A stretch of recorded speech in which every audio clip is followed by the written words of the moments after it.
할렐루야. 이제 오늘은 사순절 두 번째 주일을 맞이합니다. 밖에는 지금 비가 오고 있습니다. 자정이 넘어가면서 새벽녘에 비가 오더니 계속 비가 오고 있고요. 아마 오늘 오후께까지 계속 비가 내릴 것 같습니다. 그리고 이번 주에는 계속해서 비가 종종 비 소식이 있습니다. 아마 이 비가 참 우리 농부들에게는 참 단비입니다. 이제 해가리를 하며 이제 농사를 준비해야 될 때 이 땅을 척척히 적셔주는 귀한 비가 될 겁니다. 하지만 이 비로 또 다른 피해가 없기를 바라고요. 항상 우리 심령에도 성령의 단비가 할렐루야 임하기를 바라며 소망 가운데 또 이 한 주간을 살아갈 수 있기를 바랍니다. 벌써 또 사순절도 열흘째 우리가 보냈는데요. 사순절도 이제 4분의 1이 지금 지나갑니다. 마지막 고난주간과 또 부활의 아침까지 여러분 최선을 다해서 믿음을 지켜 살아갈 수 있기를 바랍니다. 우리 어제까지는 이제 우리가 이 고린도 전서 9장 서반부에서 바울은 자유했으나 복음을 위하여 스스로 포기했다라고 말하였는데요. 특히 사도들과 제자들, 게바, 즉 베드로마저도 결혼하여 아내를 두고 있었지만은 바울은 이 복음을 위해서 결혼도 포기했다라고 말했습니다. 우리 이번 사순절 보내면서 우리의 유익한 것들을, 우리에게 있어 유익한 것들을 주님을 위해 포기하지 아니하시렵니까? 일단 여러분들 지금 새벽잠을 포기하며 코람비오 하나님 앞에 나오셨지요. 참 잘하셨습니다. 제 이름으로 축복합니다. 또한 말씀을 사모하며 이 영상을 또 여러분들 최선을 다해서 들으시며 코람비오 하나님 앞에 말씀 앞에 서는 여러분들을 또한 축복합니다. 17절에 오늘 보면 17절에 바울은 이 모든 믿음의 일을 자발적으로 즉 자원에서 자발적으로 했다라고 말하고 있어요. 우리는 직분을 받았으니 사명감을 가지고 그렇습니다. 충성해야 할 것입니다. 직분을 받은 자는 받지 않은 자와는 분명히 달라야 되겠지요. 하지만 더 성숙한 믿음은 무엇일까요? 더 성숙한 믿음이라는 것은 자원하여 내게 사명이 있으니 이 삶을 감당하는 것 그 이상으로 내가 자원하여 스스로 기뻐하며 주의 일을 감당하는 것일 겁니다. 그런데 바울은 이 받은 사명을 감당하는 데 있어서 대가를 바라지 않았다라고 얘기하고 있죠. 대가를 바라지 않았으며 개인의 유익을 위한 권리 또한 역시 주장하지 않았다라고 말합니다. 18절의 말씀은 그렇게 말하죠. 우리 교회에서도 여러분들 우리도 교회에서 참 하나님께서 주어주는 여러 가지 일들이 있을 때에 억지가 아니라 감사함으로 또는 자발적으로 감당할 수 있게 되기를 간절히 빌고 소망합니다. 우리 교회에서 우리 김지혜 집사님 찬양 반주를 이렇게 해 주시는데요. 참 제가 음치 박치에다가 참 어려운데도 잘 그렇게 이렇게 받쳐주셔서 얼마나 감사한지 모르겠어요. 그런데 어떤 교회는 교회 그 교회 반주자나 지휘자에게 사례를 주는 교회들이 있습니다. 참 이런 경우 정말 잘못된 겁니다. 만약 그러하다면 교회 성가대원들 그리고 아침 일찍부터 우리 아이들을 위해서 수고하는 교사들, 예배 또 안내위원들, 그리고 구역장들, 교사들, 식당과 교회 청소하는 모든 성도들 다 사례비 지급해야죠. 왜 반주자하고 성가대 지휘자만 그렇게 따로 특별하게 사례를 지급할 수 있겠습니까? 차별 없이 다 드려야 되겠죠. 그러면 교회는 어떻습니까? 봉사가 아니라 품꾼들로 가득한 집단이 될 것입니다. 식당 봉사하든 봉사가 아니네요. 이제 값을 받고 품일을 하는 거니까 청소를 하든 교사를 하든 구역장을 하든 목장 모든 일들에 다 사례를 그렇게 받는 것이 맞겠죠. 그렇단다면 그러면 교회는 품꾼의 집합소가 된다는 거예요. 그럼 목사는 왜 사례비를 받을까요? 목사도 받지 말아야죠. 그렇다면 목사는 이 직을 할 수가 없습니다. 다른 일에 종사하지 않고 오직 목회에만 전념해야 되기 때문이죠. 만일 목사도 다른 수입원이 있다 한다면 이 대가를 받아서는 안 되겠죠. 그렇다면 말 그대로 그 즉시로 바로 품꾼에 지나지 않을 것입니다. 싹꾼이라고도 말할 수 있겠지요. 19절의 말씀, 자 오늘 보면 19절의 말씀을 같이 한번 읽겠습니다. 내가 모든 사람에게서 자유로우나 스스로 모든 사람에게 종이 된 것은 더 많은 사람을 얻고자 함이라. 아멘. 그렇습니다. 즉 바울은 육적으로는 로마의 시민권을 가진 자유인이었습니다. 그리고 영적으로는 부활의 주님 예수 그리스도를 또한 만났고 우리 예수님으로부터 부여받은 사도로서 또한 모든 면에서 자유였습니다. 하지만 모든 사람들에게 종이 되었다고 얘기하고 있죠. 나는 너희들에게 종이 되기를 원한다.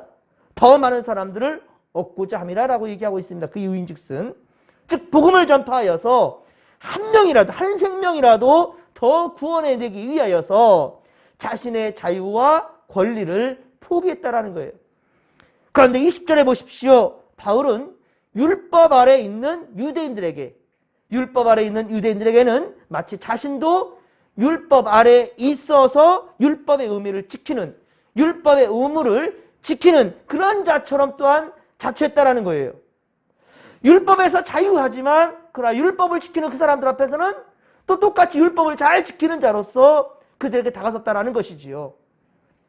예를 들어 사도행전 16장 3절에 보면 바울은 루스드라에서 디모데를 데리고 떠나려고 할 때 그 지경에 있는 유대인들을 인하여서 유대인들 때문에 다 유대인들이 보고 있어요. 유대인들 때문에 그를 데려다가 할례를 행했다라는 거예요.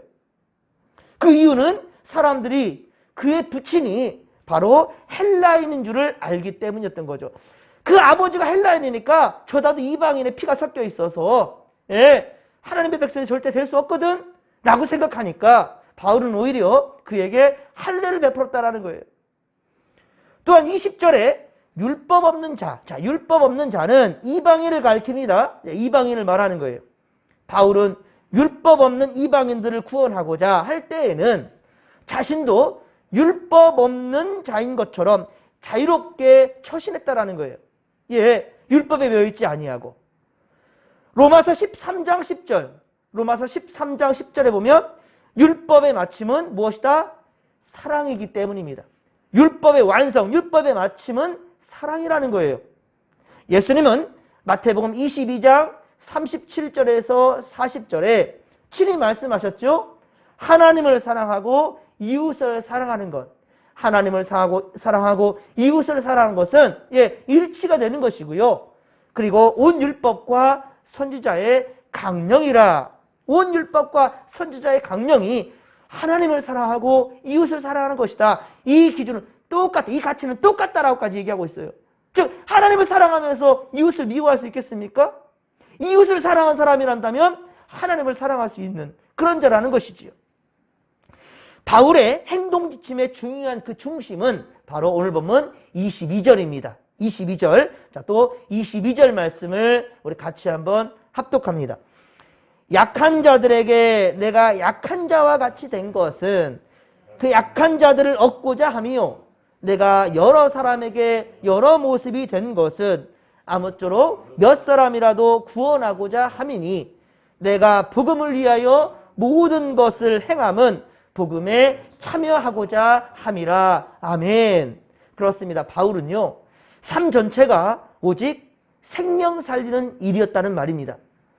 복음을 전하여 그 생명을 구원할 수만 있다 한다면 바울은 간에 붙었다, 쓸개에 붙었다도 하겠다라는 거예요. 다른 사람들 앞에 야, 저 사람은 카멜레온 같아야? 왜 때에 따라서 저렇게 다른 행동을 하고 다른 말을 하지? 이렇게 비웃음거리를 하고 손가락질을 받는다 할지라도 괜찮다라는 거예요. 오히려 그렇게 해서라도 저 사람을 내가 구원할 수만 있다 한다면. 여러분, 예전에 선교사님들이 우리나라에 왔을 때 복음을 전하는데 어떻습니까? 우리 문화를 그대로 받아들이는 모습들이 많았어요. 일단은 겉모습부터 같이 하고자 상투를 들고 한복을 입고 이름도 우리나라 이름으로 바꾼 그런 선교사들도 많이 있었단 말입니다. 그러면서 어떻게든지 우리 이 민족에, 우리나라 사람들에게 접근을 해가지고 어쨌든 복음을 전하기 위하여서 그런 모습이 있었습니다. 여러분들이 그 어떠한 이방인을, 예수 믿지 않은 사람을 전도하려면 그 사람 눈높이로 내려가야 된다는 것이죠. 그분의 삶, 그 사람들의 삶으로 내려가야 된다는 거예요. 우리가 전에 우리 8장에서 우상의 음식에 대해서도 우리가 함께 얘기 나눴었죠. 말씀을 보았었지요. 우상의 음식, 이걸 먹어야 되느냐 말아야 되느냐.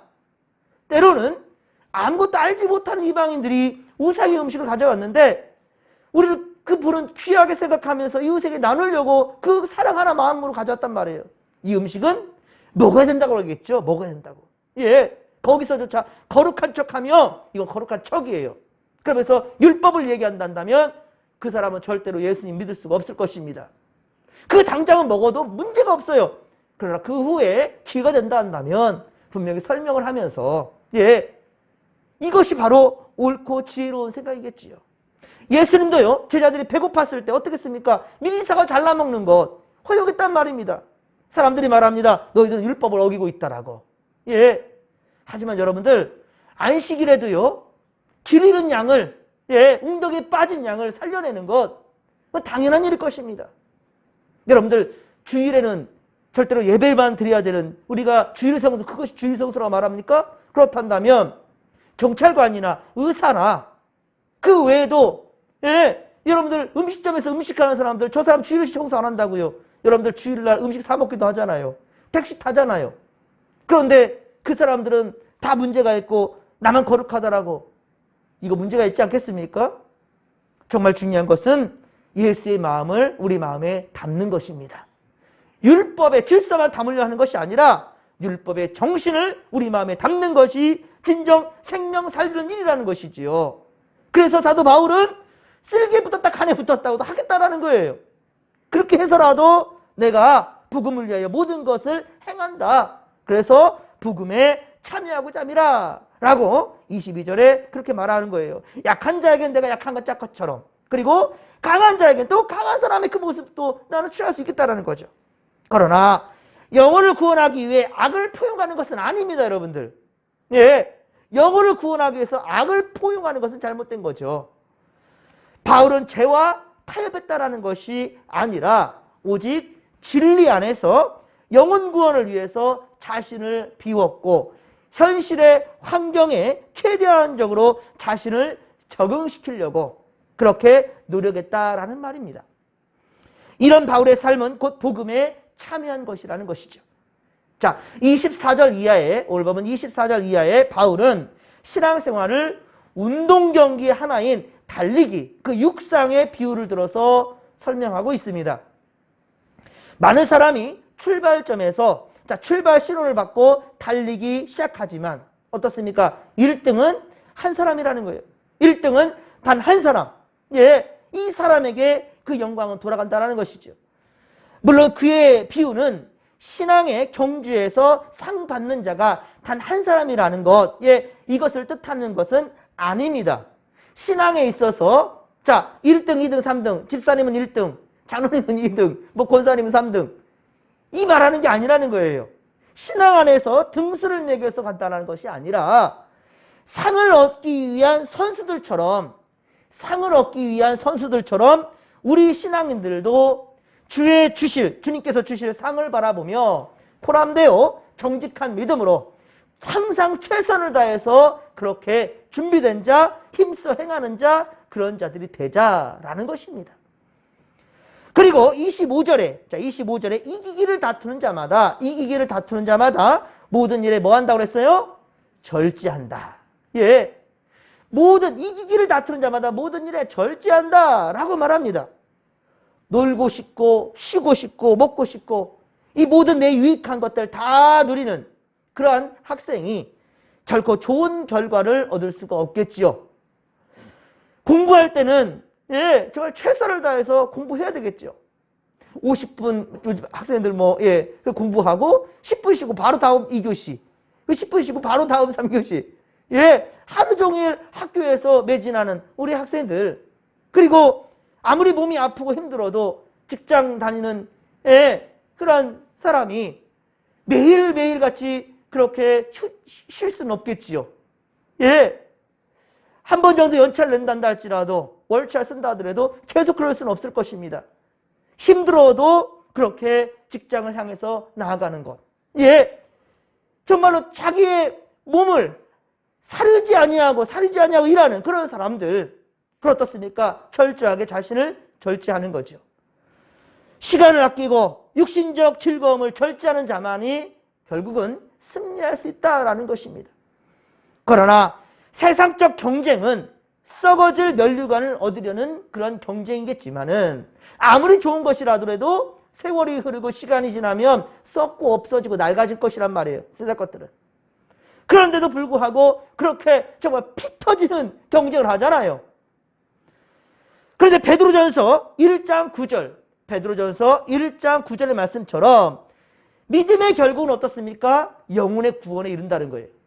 예, 믿음의 결국은 영혼의 구원이요 곧 영생이라는 것이지요. 하나님이 주시는 존귀와 영광이라는 말씀입니다.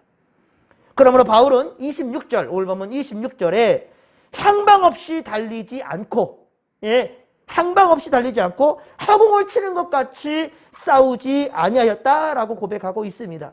이게 헛되이 시간을 보내지 않았다라는 거예요. 27절에 스스로 몸을 쳐 복종하게 한 것은, 자, 이 복음을 전파한 후에 도리어 버림을 당하지 않기 위함이라고 얘기하고 있습니다. 그러니까 우리가 수고한 대로 그것이 하나님 앞에 절대로 헛되지 아니한 수고가 되기 위하여서 그렇게 최선을 다한다라는 것입니다. 사람은 그저 열심히 살기만 하면 되는 것이 아닙니다, 여러분. 그냥 열심히 사는 것이 아니라 어떻습니까?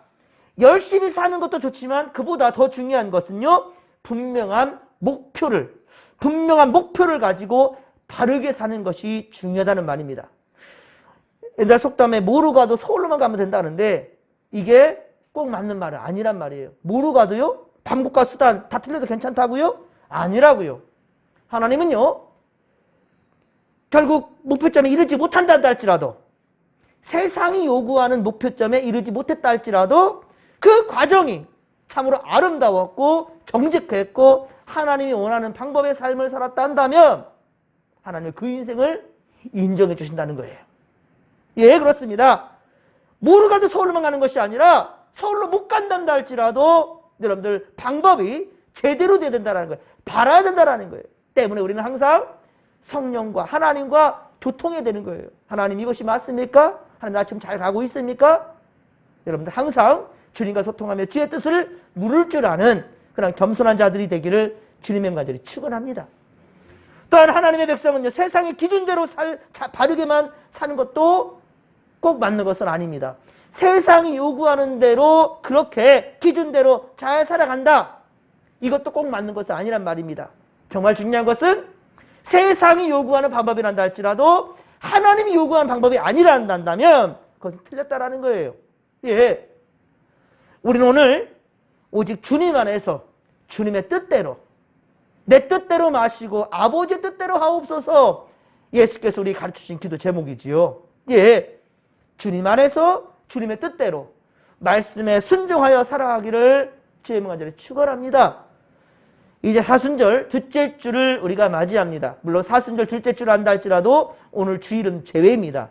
여러분들 그만큼이나 주일은 중요한 거예요. 예, 평상시 40일 동안에는 우리가 철저하게 절제하며 또 십자가를 경험하며 고난과 고통 가운데서도 주님을 찬양하며 그리 불러가며 우리가 한 주간 또 절제의 삶을 살아가겠지만은 오늘 이 주님의 날만큼은 우리가 기뻐하는 날입니다.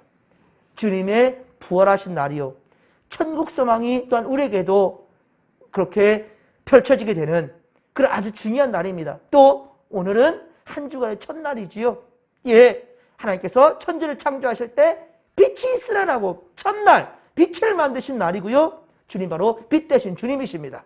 때문에 여러분 오늘 여러 가지 힘들고 어렵다 할지라도 여러분 최선을 다하여서 하나님을 예배하시고 그리고 하나님을 기뻐하십시오. 환경과 상황을 바라보면서 여러분들 판단하고 계산하면서 하나님께 드릴 찬송이 아니라 내 삶의 자리가 어느 자리에 있다 할지라도 여러분들 하나님을 기뻐하시고 또 감사하는 이 복된 하루 되기를 소망합니다. 그리고 특별히 이 사순절 한 주간 또 보내면서 더욱 영적으로나 육적으로 체질이 변화될 수 있기를 바랍니다. 이 사순절 기간 동안 더욱더 최선을 다해서 믿음의 삶을 사시기 바랍니다. 지금 우리 사순절 동안 성경 쓰기 하고 있죠. 어제 보니까 최승복 장님, 우리 성경 권사님 벌써 성경수이 다 끝났대요. 예. 야, 제가 너무 기쁘고 감사하더라고요. 그리고 또 쓰고 싶어지는 거예요. 하나님의 말씀을 가까이 하니까 너무 즐거운 거예요. 여러분들, 이것이 바로 체질 변화인 거예요. 이것이 바로 진정 하나님이 원하시는 겁니다. 힘들고 피곤할 수 있지만 정말 여러분들 하나님 앞에서 가장 열심 있는 모습으로 그렇게 하나님의 기쁨 되기를 주의 이름과 자리에 축원합니다. 자, 이 한 주간도 주께서 함께 하실 것입니다. 오늘 주님의 날입니다. 비록 지금 비가 오고 있지만 여러분들 예배 자리를 굳건히 지켜갈 수 있기를 바랍니다. 주여 삼천 부르며 기도하며 나갑니다. 주여, 주여, 주여. 살아계신 하나님 아버지, 고맙고 감사를 드립니다. 하나님, 정말로 우리가 민노라면서 율법에 매여 있어서 다른 이들을 또 실족하게 만드는 그런 위치에 있는 것은 아닌지요. 사도 바울은 아버지 한 영혼이라도 더 얻기 위하여서 카멜레온처럼 아버지 여러 모양으로 바뀔 수 있다라고 얘기하고 있습니다. 정말 중요한 것은 한 영혼을 천하보다 귀하게 여기시는 아버지의 마음으로 그렇게 사람들에게 다가가고 결국은 그들을 변화시켜서 하나님 백성 삼아 아버지 전국 백성 삼아 아버지 천국으로 함께 가는 결동무가 되는 것일지니 하나님 아버지 이 한 주간 또 살아가면서 특별히 사순절 기간을 우리가 보내는데 더욱더 예수의 마음 아버지 붙들게 하여 주시옵시며 주님께 칭찬받는 참자운 제자들의 삶을 살 수 있도록 주님 도와주시옵기를 원합니다. 하나님이여, 우리의 기준은 오직 예수 그리스도, 예수님의 닮은 삶을 살아가며 우리 삶에 주어지는 모든 또한 은혜의 흔적들을 우리가 되새기며 감사 찬양하는 우리가 되게 하여 주시옵시고 이것이 또 아버지 믿음이 없는 자들에게 아버지 큰 간증이 되게 하여 주시옵소서. 아버지 비록 우리 육신의 몸은 아버지 시간이 흐르면서 때가 들으며 아프고 또 죽음에 이를 수도 있습니다. 하나님 아버지 여러 가지 또 아버지 고통과 안타까운 일도 있을 수 있고요. 아버지 걸림돌들이 그 방해물들이 우리 앞에 있을 수 있어요. 하오나 하나님 아버지여, 이것으로 아버지가 하나님을 믿는 길이 막힐 수는 없나이다. 아버지여, 사자굴에서도 다니엘은 하나님을 찬양하며 아버지 앞에 감사 기도하였나이다. 하나님 아버지, 사드락감에서 가베드로는 불에 들어간다 할지라도 아버지여, 그 아버지 느부갓네살 왕의 아버지 말에 순종하지 않고 오직 하나님을 경외한 자들이었습니다. 하나님 아버지여, 이 세상이 아무리 우리 힘들게 하고 괴롭게 한다 할지라도 우리는 오직 주님을 믿는 믿음에 흔들림이 없게 하여 주시옵시며 우리 아버지 우루나 자루나 치우치지 않냐며 정도로만 십자가를 향해 걸어갈 수 있는 향해 가는 우리가 되게 하여 주시옵기를 원합니다.